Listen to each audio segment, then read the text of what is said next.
복음화의 꿈이라는 기도문을 만들어서 우리들에게 알려줬습니다.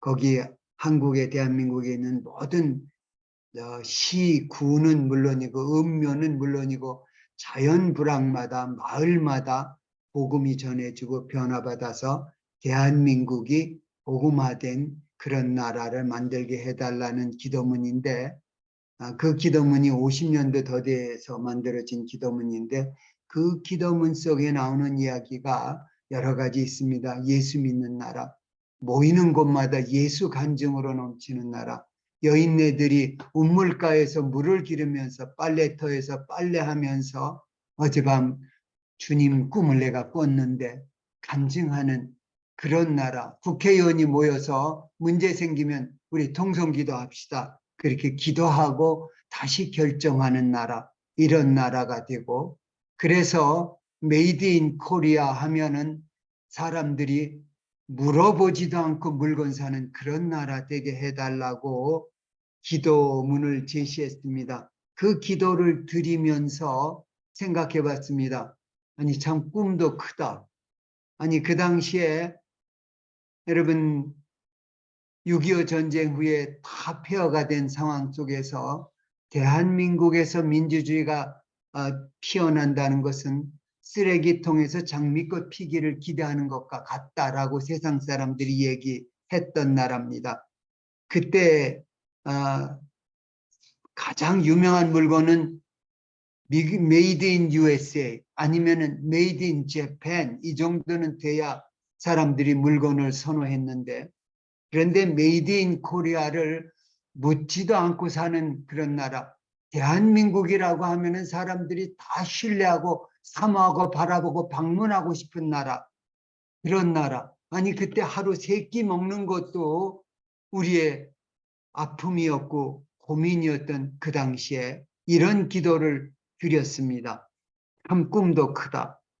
그렇지만 지도자의 기도문이고 주님이 원하시는 것인 것이 확신되니까 기도를 해왔는데, 서서히 복음이 전해지면서 그분이 엑스플로 74 아니면 80세기 복음화대 이런 것들, 저는 그때 이제 순장으로 간사로 준비하고 일을 하기도 했는데, 그러면서 하나씩 하나씩 이루어져 가는 것을 보고, 그 기도문을 하나님이 우리 기도를 들어주시는구나 하는 것을 경험을 했습니다. 오늘날 메이드 인 코리아 하면은 묻지도 않고 사는 나라가 되어졌습니다. 대한민국 가보고 싶은 나라, 가서 살고 싶은 나라가 되어졌습니다. 아니, 미국에 가 살고 있는 교포들이 나 대한민국에 돌아가 살고 싶다라는 꿈을 꿀 정도의 나라가 되어졌습니다. 그 기도가 응답되어졌습니다. 그런데 그때 김중원 목사님이 주신 기도문 중에 아주 중요한 기도문이 있는데, 그 기도 제목의 하나가 민족의식이 예수의식이 된 지구의 유일한 나라라는 문구가 있습니다. 민족의식이 예수의식이 된 이 땅에 하나밖에 없는 나라, 지금까지 그런 나라는 없었는데 민족을 생각하면 예수 복음화가 땅끝까지 전파되어지는 그런 나라 되게 해달라고, 그냥 우리 대한민국이 아니라 이 나라, 그 다음에 이 나라가 세계 복음을 책임지는 그런 사명을 받은 나라, 바로 지금 이 세상 중에 사랑하는 우리 선교사님들이 이 민족의식이 예수의식을 받고 복음 들고 나가서 여러분이 땅에서 복음을 증거하게 되어졌습니다. 우리 CC에서 많이 쓰는 캐치프레이즈가 있는데, 빌 브라이트 박사가 Win the campus today, win the world tomorrow. 오늘 학원 복음화는 내일 세계 복음화다. 그걸 우리 김종원 목사님은 오늘의 학원 복음화는 내일의 민족 복음화, 오늘의 민족 복음화는 내일의 세계 복음화, 민족 복음화의 꿈, 이것이 바로 세계 복음화하고 절대로 분리될 수 없는 우리의 꿈입니다. 자, 여러분 사역지에서 어떻게 쓰이고 있는지 여러분 나름대로 기도 제목이 있을 텐데 우리의 기도 제목은 언제나 똑같습니다. 세계 땅끝까지 모든 민족에게 모든 심령에 복음을 전하는 꿈을 꾸고 그 꿈을 한 단계 한 단계 이루어 나갔던 기도의 사람들, 빌브라이트 박사는 물론이고 김종원 목사님 물론이고 우리 도슨이나 우리 예수전도단이나 아니면은 UBF나 모든 내비게이터 조이 그 모든 우리 선교단체를 인도했던 그분들의 꿈은 동일합니다. 전혀 다르지 않습니다. 우리가 이 기도의 사람들, 믿음의 사람들처럼 우리 세선종에 있는 우리 모두가 동일한 꿈을 꾸고 복음을 전하다 주님 만날 준비하고 주님 앞에서 착하고 충성된 종아 내가 잘하였다 칭찬받는 우리들이 되기를 원합니다. 지금 사랑하는 선교사님들 개인에 따라 상황이 다르겠습니다만은 우리 대한민국의 우리 이영남 선교사님 우리 선교 열전하면서 잘 보여주시는데 선교사들이 와서 머물 때 그냥 값비싼 변두리 산지 큰 땅을 사가지고 거기서 살면서 복음 전파했습니다. 그런데 그것이 지금은 대한민국의 중심지가 되고 있습니다. 우리 정동에 거기 산지에 와서 선교사들이 살았는데 거기가 지금 아주 종로구 1번지 땅이 되어지고 말았습니다. 그리고 또 신촌에 가서 거기에서 연대 2대 있는 데 가가지고 땅을 서 선교사들이 거기서 학교 시작하고 여러 가지 일을 했는데 거기가 신천 뉴 빌리지 신도시가 되어졌습니다. 이것은 우리나라만 아니라 여러분 지금 사역하고 계시는 모든 선교지의 선교사님들이 몇 년 지나면 그곳이 중심지가 되어지고 국가가 거기에다가 큰 도로를 내주고 신도시를 만드는 것. 이거는 선교 역사가 우리에게 보여주고 있습니다. 물론 이 사명을 감당하기 위해서 어려움들이 많이 있을 줄 압니다. 지난번에도 이 기도문을 읽었지만 오늘 이 시간도 여러분과 함께 이 언더우드가 한국을 조선사회를 위해서 드렸다는 그 기도문 우리가 함께 드리고 싶습니다.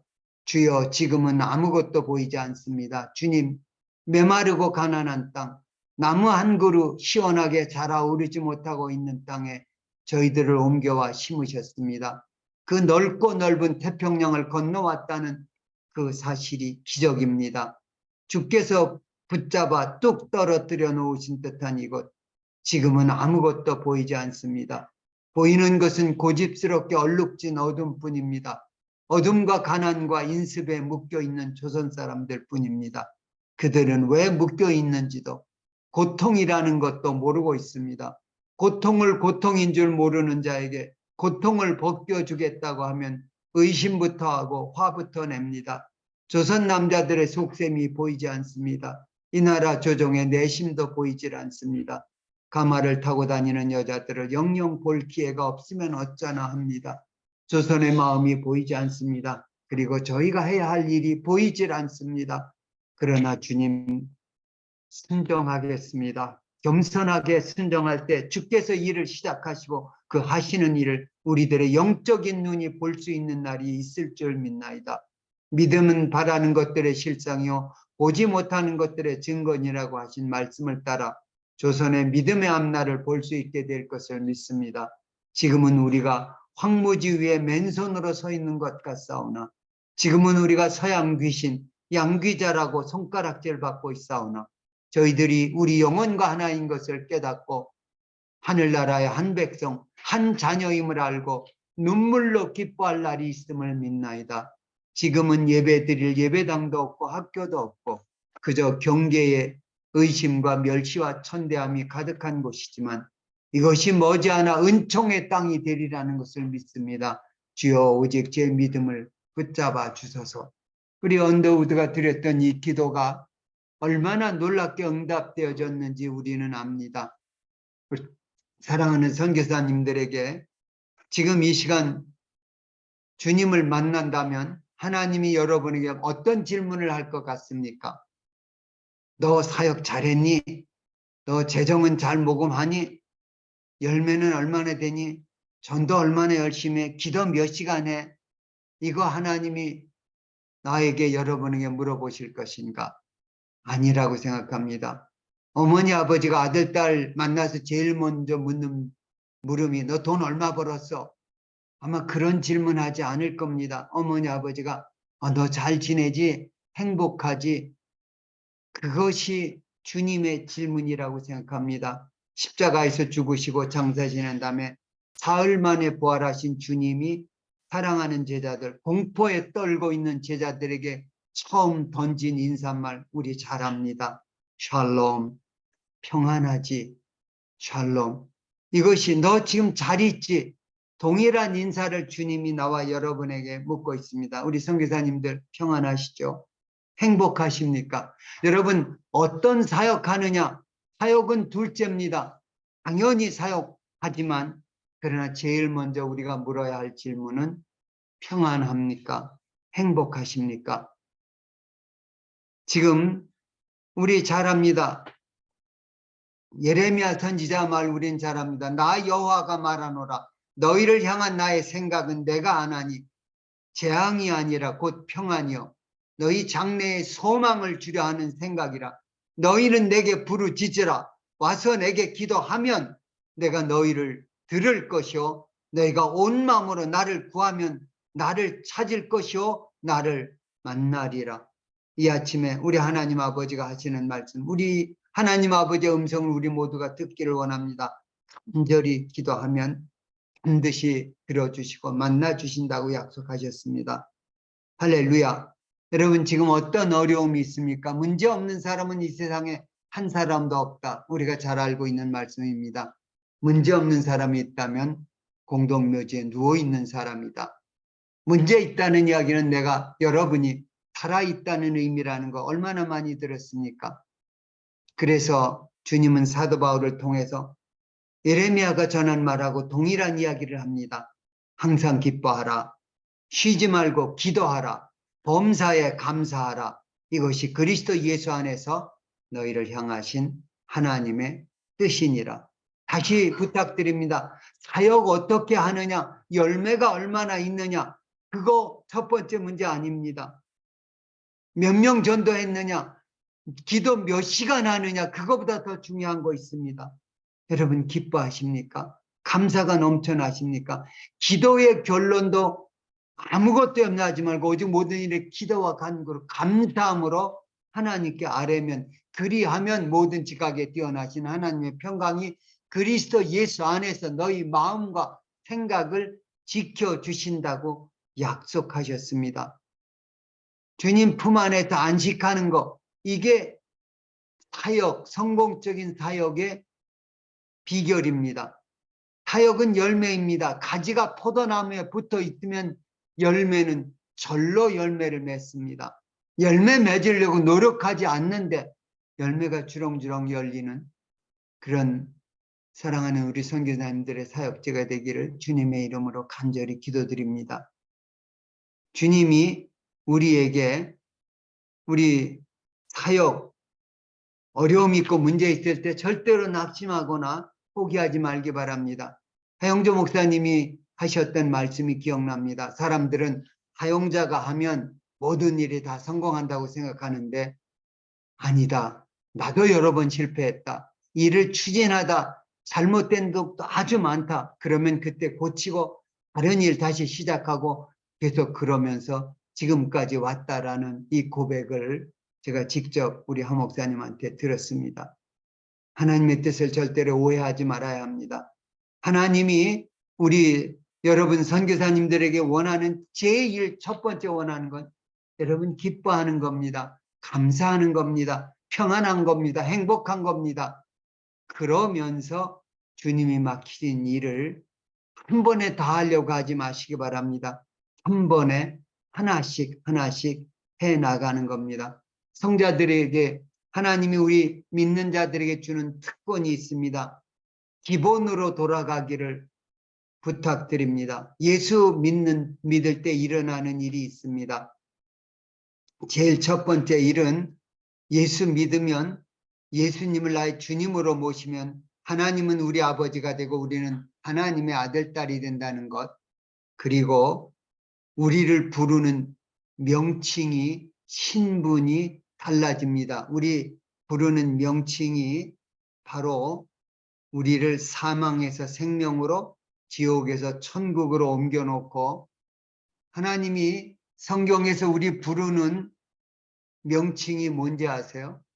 우리 사람들은 하나님이 나를 성도라고 부른다고 이야기하는데, 제가 아주 참 안타까워하는 것 중에 하나가 성도라는 번역입니다. 성도라는 번역은 잘못된 건 없는데 한자로는 거룩한 무리들인데, 우리들은 성도라는 이름 명칭을 우리 장례식장에 가면 목사 김철에 그렇게 쓸 겁니다. 장로 아무개, 권사 아무개, 집사 아무개라고 쓸 겁니다. 그리고 아무 직분이 없는 사람은 성도 아무개 그렇게 씁니다. 아주 잘못된 표현입니다. 성도는 영어 번역이나 원어 번역은 세인트의 복수, 세인츠입니다. 거룩한 사람, 성자, 성자들입니다. 그런데 우리는 성도는 우리 베드로, 바울을 성 베드로, 성 바울 하면은 와 하고 보는데, 원래 성경은 성자 김철에 성자들에게 편지 보낸다. 이게 정확한 번역입니다. 그래서 우리 어떤 사람이건 상관없이 예수 믿는 사람은 성자가 되어지는 겁니다. 우리의 바른 정체성을 우리가 회복하기를 원합니다. 내가 거룩한 일을 해서 성자가 된 게 아니라 성자로 만들어 주셨기 때문에 우리는 거룩한 삶을 살게 되어져 있습니다. 물론 여기에는 갓난아기로 태어나서 성숙해 자라나는 과정이 필요합니다. 주님은 우리 보고 세상에 빛이 되라고, 소금이 되라고 말씀하지 않습니다. 정확하게 마태복음 5장을 읽으면 너희는 세상의 소금이다. 너희는 세상의 빛이다. 그러니까 소금 역할 해라. 그러니까 빛을 비춰라. 그렇게 이야기합니다. 여러분, 선교사님들이 사역을 해서 선교사게 되는 게 아니고 하나님의 자녀로, 하나님이 빛으로 소금으로 만들어 주셨기 때문에 우리는 가서 빛의 직분, 소금의 직분을 감당해야 하는 겁니다. 자, 그런데 우리에게 문제가 있습니다. 후기 기독교 사회가 있습니다. 바로 어려서부터 교회에서 컸던 성도들이 빠지기 쉬운 함정을 저는 후기 기독교 사회의 함정이라고 이야기합니다. 후기 기독교 사회는 우리 잘 아는 대로 초대교회 때 복음이 아주 번성했던 중동 지방 예루살렘으로부터 시작해서 그 주변, 그리고 유럽, 아프리카 그 지역이 얼마 지나지 않아서 오늘날 바로 마호멧 교회, 이슬람의 성지가 되어져 버리고 말았습니다. 이슬람의 본거지가 되어졌습니다. 그리고 기독교의 가장 기독교 문명의 핵심이었던 그 나라들이, 그 지역이 지금은 모두 기독교를 떠나는 그런 나라가 되어졌습니다. 이걸 우리는 후기 기독교 사회라고 그렇게 부릅니다. 스튜어트 머레이라는 분은 후기 기독교 사회의 특징으로 7가지 특징을 드는데, 기독교가 중심에 있다가 그것이 주변으로 밀려난다는 겁니다. 두 번째는 기독교인들이 주류였는데 나중에는 머저리티에서 마이너리티로, 소수로 전락해버리고 만다는 겁니다. 기독교 문화 속에, 기독교 삶 속에 정착해 살았던 사람들이 잠깐 머물다 떠나가 버리는 이방인이 되어져 버린다는 겁니다. 특권, 예수 믿는 사람들은 특권으로 대접받고 존경받던 세상에서 많은 다원성의 하나, 수많은 여러 공동체 중에 하나로 변한다는 겁니다. 지배층에서 사람들 속에 그 지배로 들어가려고 기웃기웃거리는 증인의 위치로 변동된다는 겁니다. 기독교 사회는 현상을 유지하면 됐는데 후기 기독교 사회는 그 주류 사회로 들어가려고 선교해야 하는 상황으로 변했다는 겁니다.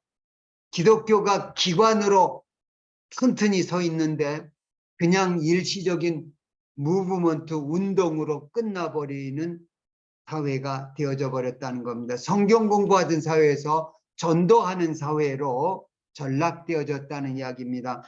몇몇 용어는 제가 변화시켜 설명했던 이야기인데, 이번의 이야기 후기 기독교 사회, 여러분 베드로 사도가 염려했던 것이 그겁니다. 베드로 전 후서를 보면은 1장은 예수 믿는 삶이 얼마나 큰 축복인지, 결론부터 말하면 하나님의 성품을 나누어 하나님처럼 되어지는 거, 이런 어마어마한 특권을 줬는데 2장에 가서는 잘못된 거짓 선지자들, 이단들이 들어와 가지고 온갖 욕심과 거짓말로 기독교를 결국은 후기 기독교 사회로 하락시키는 겁니다. 그리고 이것이 오늘날 우리가 알고 있는 세상에 이루어졌습니다. 기독교 문화, 기독교 사회로 1000년 이상을 지냈던 많은 유럽과 러시아를 포함해서 그 나라들이 지금은 후기 기독교가 되어졌습니다. 우리가 24시간 중보 기도에 들어가서 우리 기도하면 거기에 어느 나라들은 기독교 인구가 90%다, 100%다라고 나옵니다. 그런데 우리 기도 제목은 항상 나옵니다. 그런데 이 사람들 명목적인 기독교인이다. 바른 신앙 찾게 해달라고. 이게 우리 기도 제목입니다. 이게 후기 기독교 사회가 되어진 겁니다. 근데 문제는 우리 대한민국이 기독교 사회 제대로 돼 보지도 못하고 후기 기독교 사회로 이미 전락해 버렸다는 사실입니다. 후기 기독교 사회의 대표적인 것이 가난한 성도들입니다. 예수 믿어야 될 것 같은데 안 믿으면 좀 불편한데, 이것이 내 삶의 습관이 되어져 버렸는데, 그런데 더 이상 예수님이 내게 아무 의미가 없습니다. 절실하지 않습니다. 그냥 믿어주고 예배에 그냥 그 인터넷을 통해서 줌 예배 드리면 오늘 나가 밥 한 끼 먹었다, 할 일 했다, 그리고 이제 맘 놓고 아무 일이나 해도 된다라는, 이것이 후기 기독교 사회의 함정입니다. 사실은 요한복음을 저는 후기 기독교 사회의 복음서라고 이야기합니다. 사도 요한이 공간복음, 마태마가, 누가복음이 존재하는 거 잘 알았습니다. 그런데도 30년 내지 한 4, 50년 지난 다음에 왜 또 다른 복음서를 썼느냐? 요한복음은 거의 90%가 공간복음에 없는 이야기를 기록하고 있습니다. 꼭 하고 싶은 이야기, 그 이야기가 우리 잘 알고 있는 요한복음 20장, 아까 본문 읽었던 30절 31절입니다. 예수께서 이 책에 기록되지 아니한 다른 표적들을 행하셨으나 오직 이것을 기록하면 너희로 예수께서 하나님의 아들 그리스도이심을 믿고 또 그 이름을 힘입어 너희로 생명을 얻게 하려 함이라. 그래서 요한복음은 처음부터 끝까지 생명에 관한 이야기합니다. 생명수, 생명의 떡, 모든 것 생명으로 이야기합니다. 생명은 우리 헬라말로 생명을 이야기하는 단어가 몇 개 있는데 가장 대표적으로는 비오스라는 단어, 우리가 바이올로지, 바이오케믹스 뭐 이런 쓰는 그 생물이라고 하는 단어입니다. 그런데 이 비오스라는 단어는 시작이 있고 마침이 있습니다. 알파와 오메가가 있습니다. 우리 인간이 살고 있는 세상은 알파가 있고 오메가가 있습니다. 알파는 창조고 오메가는 종말입니다. 이 세상에 있는 모든 생명체는 성장하고 잘 나가다가 꽃까지 피고 열매를 맺는데 그리고는 죽습니다. 썩습니다. 멸망입니다. 이 땅에 있는 것 그 어느 것도 멸망하지, 알파에서 오메가가 없는 것은 없습니다. 그것이 베드로 사도가 3장에서 후기 기독교 사회를 위한 복음을 이야기하면서 하는 이야기입니다. 말세에 조롱하는 자들이 일어나는데 그 조롱하는 자들, 저는 이거를 조롱 이단이라고 그렇게 명칭을 붙여보는데, 그 조롱 이단들의 특징은 알파만 존재하고 오메가는 부인하려고 하는 사람입니다. 끝은 없다고 이야기합니다. 우리 조상이 잠잔 때부터 지금까지 쭉 있어 왔는데 알파는 있는데 끝은 없다. 그래서 세상은 알파만 존재한다. 이것이 불교의 가르침이고 진화론자들의 가르침입니다. 그런데 베드로 사도는 이야기합니다. 그 후기 기독교 사회 사람들 오메가 이야기, 종말의 이야기 다 들었습니다. 알고 있습니다. 그런데 그거를 애써 부인합니다. 도로 잊으려 함이로다. 5절은 그렇게 이야기하고 있습니다. 그러면서 그 위에 이어갑니다. 아니다. 종말은, 우리 인간의 역사는 오메가가 오고 있다. 종말이 오고 있다. 주님 재림. 여러분, 기독교 사회의 핵심은 종말 신앙입니다. 재림 신앙입니다. 주님 오시는 거. 그때가 되면 하늘은 큰 소리로 떠나가 버리고 모든 원소는, 모든 물질은 다 불에 타서 녹아질 것이라고 이야기합니다. 그때 남는 거 아무것도 없습니다. 어느 목사님이 LA에서 우리 교우 집을 방문합니다. 그 교우가 집을 새로 샀는데 가가지고 풀장이 어마어마하게 멋있게 장식해 놓고 모든 시설 잘 됐는데 거기 와서 이것저것 막 자랑하고 있습니다. 그때 목사님이 그 교우에게 이야기합니다. 집사님, 천국에 가고 싶지 않으시겠어요? 여러분, 이게 바로 후기 기독교 사회 사람들이 살고 있는 삶입니다. 자, 이 세상의 전부라고 생각합니다. 그들에게 종말은 없다고 생각합니다. 주님 재림은 아무 상관이 없습니다. 그런데 제가 오늘 이 아침에 함께 생각하려는 건 후기 기독교 사회에 그 속에 있는 사람들만 아니라 개인적으로도 예수 믿었다가 우리 믿음이 자기 정체성을 잃어버리면, 근본을, 기본을 잃어버리면 우리 모두 후기 기독교 함정에 빠질 수 있다는 이야기입니다. 그래서 요한 사도는 요한복음을 썼습니다. 그러면서 내가 이 책을 기록하는 이유는 너희로 예수님이 하나님의 아들 그리스도이심을 믿게 하려 함이고, 또 그 다음에 공간복음서가 가지고 있지 않은 두 번째 목적을 기록합니다. 또 그 이름을 인하여 너희가 생명을 얻게 하려 합니다. 그래서 동일한 목적으로 요한일서 서신을 보냅니다. 요한일서 이야기 쓰고 싶은 이야기 다 하고 난 다음에 5장에 9절부터 13절까지 쭉 이야기, 증거에 관한 이야기하고 생명을 이야기하면서 아들이 있는 자에게는 생명이 있고 하나님의 아들이 없는 자에게는 생명이 없느니라. 그리고 나서 13절에 하는 이야기가 내가 하나님의 아들의 이름을 믿는 너희에게 이것을 쓰면 너희로 하여금 너희에게 생명이 있음을 알게 하려 함이라. 여러분, 그렇습니다. 이 생명은 요한복음이, 요한사도가 강조하고 있는 생명은 여러분이 잘 아는 대로 헬라말로 조에라는 단어입니다. 이 조에라는 단어는 굳이 제가 알파 오메가로 얘기하면 알파만 있고 오메가는 없는 생명이 있습니다. 이 생명이 조의 생명입니다. 이 생명은 바로 이 천국에 가서 나와 여러분이 영원토록 누리며 사는 삶입니다.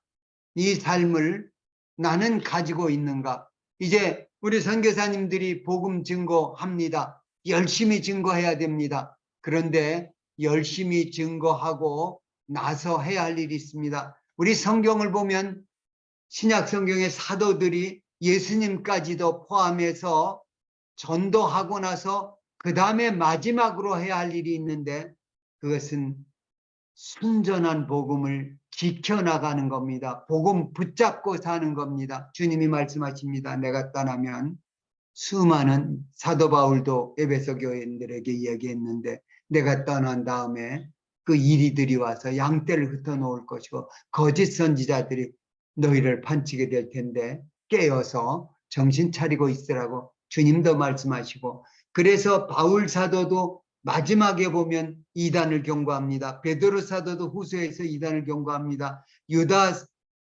사도도 유다 이단을 경고하고 있습니다. 모든 사도들의 결론은 이단을 경고하는 겁니다. 이것이 후기 기독교 사회가 되는 것, 그 대표적인 것이 마호멧이 이단들이 극단으로 잘못된 것인데 모든 후기 기독교 사회는 이 이단에 빠져버렸습니다. 우리가 이것을 이길 수 있는, 지킬 수 있는 비결이 있는데 그 비결을 요한복음 17장에서 요한사도는 이야기합니다. 영생의 의미를 아는 겁니다. 영생은 곧 유일하신 참 하나님과 그의 보내신 자 예수 그리스도를 아는 것입니다.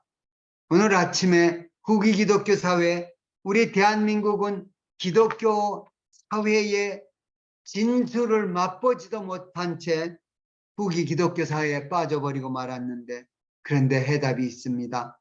영생, 이 조의 생명을 전해주는 겁니다. 참 하나님을 아는 겁니다. 그리고 그가 보내신 자 하나님 제대로 믿으라고 더 잘 믿으라고 보내주신 분 예수 그리스도를 아는 것입니다. 우리가 복음을 증거하면서 이 생명을 전해주고 이 조의 생명 가지고 우리가 승리하며 살아나가는 우리가 되기를 원합니다.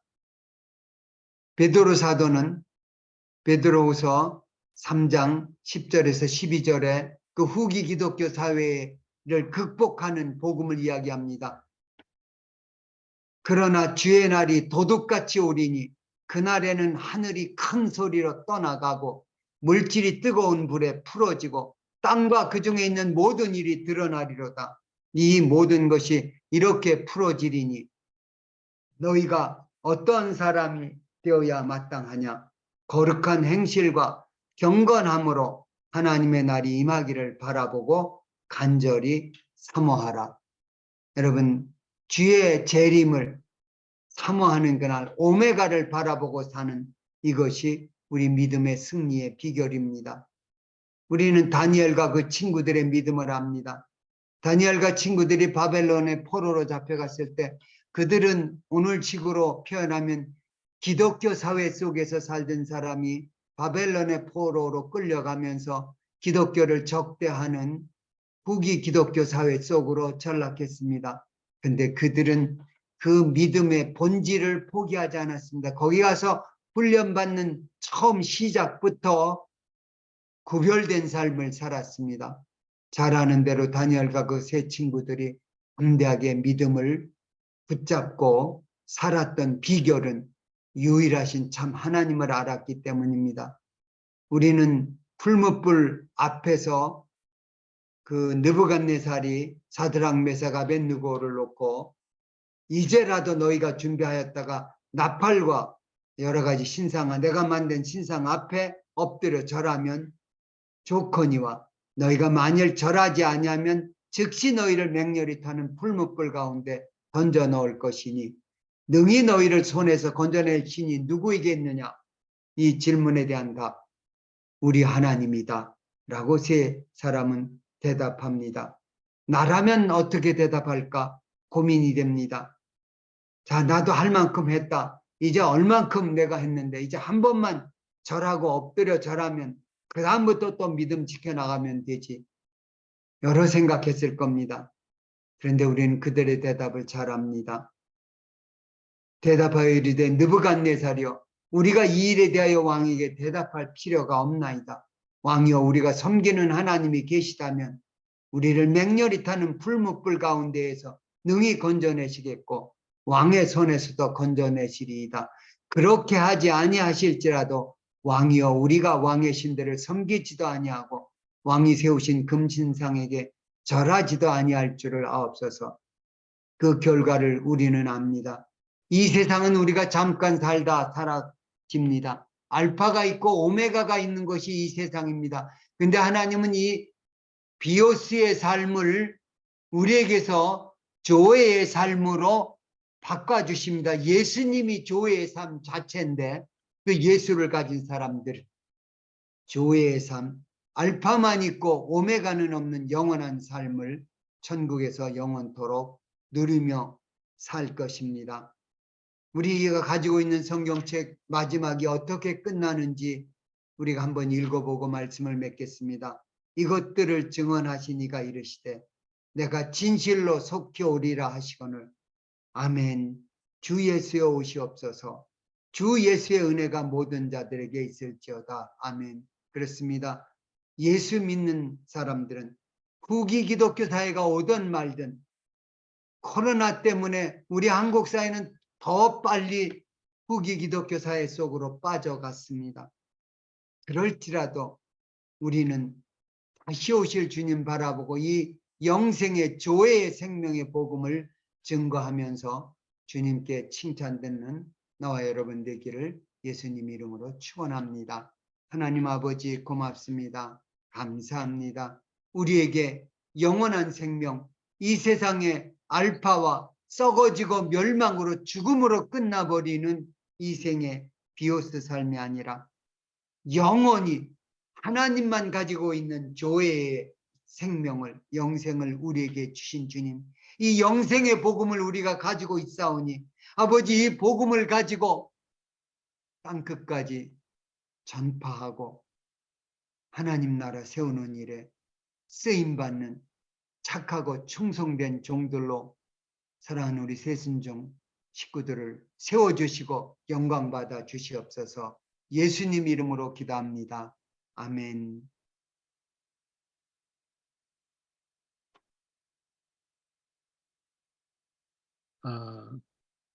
오늘 말씀에 의한 기도 제목 나누시고 기도 인도하시겠습니다.